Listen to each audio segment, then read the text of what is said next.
Good morning students. आज हम पढ़ेंगे प्रश्नावली 15.3। तो 15.3 का पहला सवाल देखिए। 14 सेंटीमीटर भुजा के वर्ग में 14 सेंटीमीटर भुजा के वर्ग में बने अंतःवृत्त की परिधि ज्ञात करना। सवाल को ध्यान से समझना। 14 सेंटीमीटर भुजा का एक आपको वर्ग दिया गया है। अंत यानी इसके अंदर जो वृत्त बनेगा उसकी परिधि ज्ञात करनी। चित्र बनाएंगे। सबसे पहले ए बी सी डी ये एक वर्ग बना दिया जिसकी प्रत्येक भुजा कितनी है 14 है। अब इसके अंदर वृत्त बना दिया, ये वृत्त बन गया। अब इसके अंदर ध्यान देना, ये यहाँ से यहाँ तक वृत्त की त्रिज्या है और यहाँ से यहाँ तक क्या है, व्यास है। पूरी रेखा जो होगी वृत्त का व्यास होगा। अब चित्र में आपको क्या दिख रहा है कि ये जो वर्ग की भुजा है वो व्यास के क्या है, बराबर है। तो अपन ने यहाँ लिखा चित्र अनुसार वृत्त का व्यास वर्ग की भुजा के बराबर है। समझ में आई बात। अब ध्यान देना, यहाँ त्रिज्या, ये त्रिज्या, तो व्यास त्रिज्या का क्या होता है, दुगुना होता है। चूंकि व्यास बराबर क्या होता है, 2 गुना त्रिज्या। व्यास बराबर क्या होता है, 2 गुना ये त्रिज्या, यानी व्यास त्रिज्या का 2 गुना होता है। त्रिज्या व्यास की क्या होती है, आधी, व्यास बटा 2। तो देखिए 2 गुना त्रिज्या वृत्त के व्यास को क्या लिख सकते हैं, 2 गुना त्रिज्या, और वर्ग की भुजा का मान कितना दिया गया है, 14।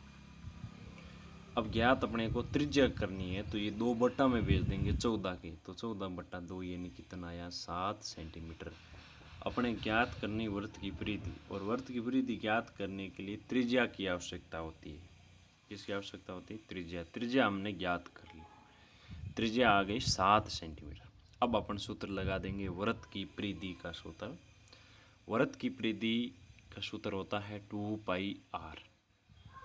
2 इंटू पाई का मान आप जानते हैं 22/7 इंटू आर का मान हो गया आपको अभी ज्ञात किया है 7।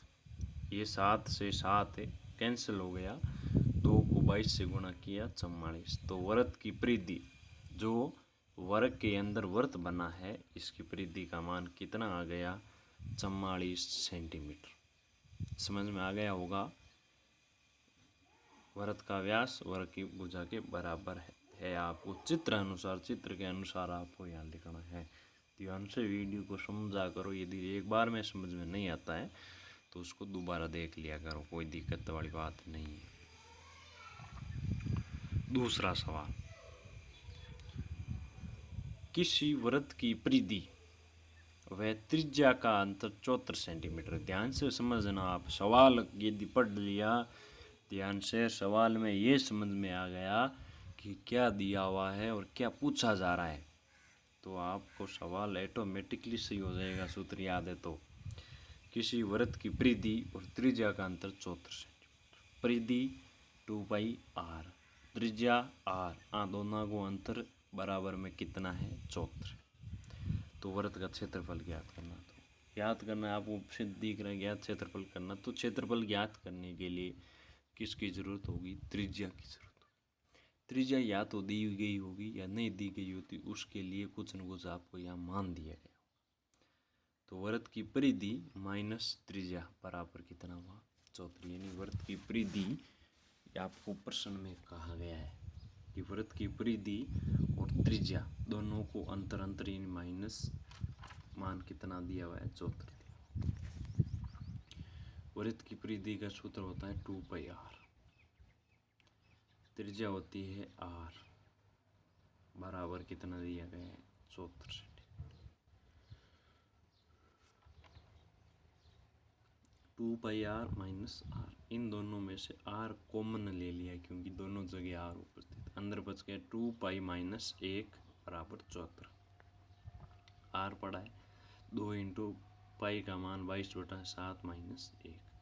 22 को 2 से गुणा किया 44/7 माइनस 1 बराबर 74। लघुत्तम ले लिया, 1, 7 का 7 भाग 1, 1 को 44 से गुणा 44, माइनस बटा में 1 है तो 1 का 7 भाग 7 बार, 7 को 1 से गुणा 7, 44 में से 7 निकाल दिए, 37/7 बराबर 14। अब आर का मान निकालना है, तो आर के गुणा में 37/7 है, तो 7 इधर भाग में उधर जाएगा तो ऊपर गुणा में आ जाएगा और 37 बटा में आ जाएगा। तो 37 से गुणा कितना होता है 74, 2 को 7 से गुणा किया कितना आया 14 centimetre.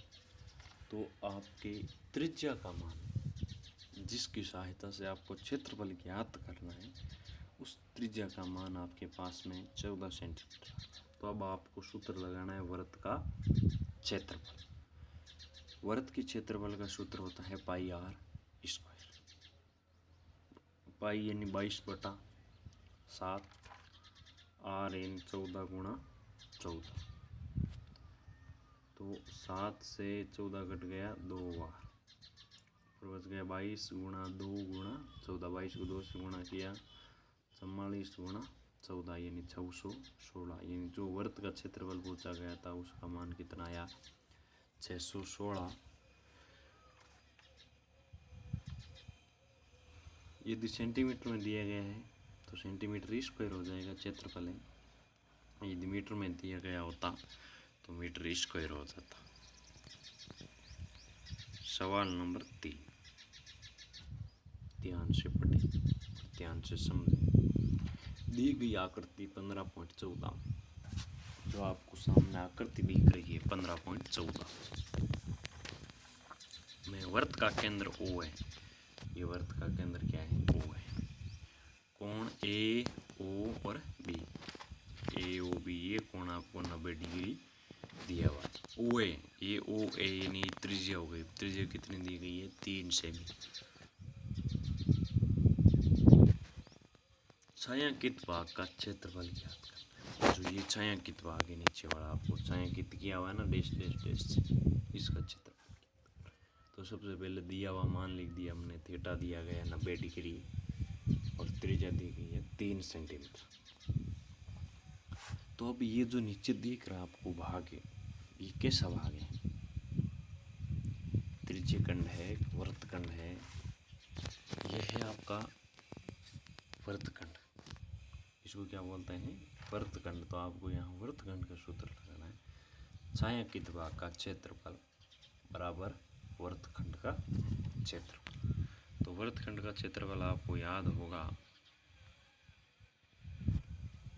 Pi are square theta बटा 360 minus 1/2 R square sine theta, ये वृत्तखंड के क्षेत्रफल का सूत्र होता है। पाई का मान रखा 22/7, आर अपने पास 3 है, 3 गुणा 3 इंटू थीटा 90 है बटा 360 माइनस 1/2 इंटू 3 को 3 आर स्क्वायर इन 3 गुणा 3 साइन 90। अब देखिए ये 0 से 0 कट गया, 9 चौक कितने हुए 36, ये 7 इधर बटा में आ गया और ऊपर बच गया 3 3 9, 22 गुणा 9/7 गुणा 4 माइनस 1/2 गुणा 3 3 9 और साइन 90 का मान सारणी के अनुसार कितना होता है 1 होता है।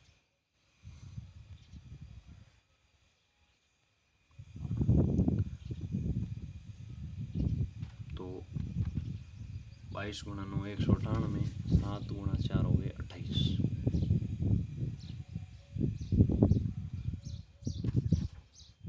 ये हो गए 9/2, 28 का भाग लगाएंगे 198 में 7.07 माइनस 9 में 2 का 4.5, 7.07 में से 4.5 कटा दिए तो आपका आंसर आ गया 2.57 सेंटीमीटर स्क्वायर। छायांकित भाग का क्षेत्रफल है, किसका क्षेत्रफल है ये छायांकित भाग का क्षेत्रफल या वृत्तखंड का क्षेत्रफल है। धन्यवाद।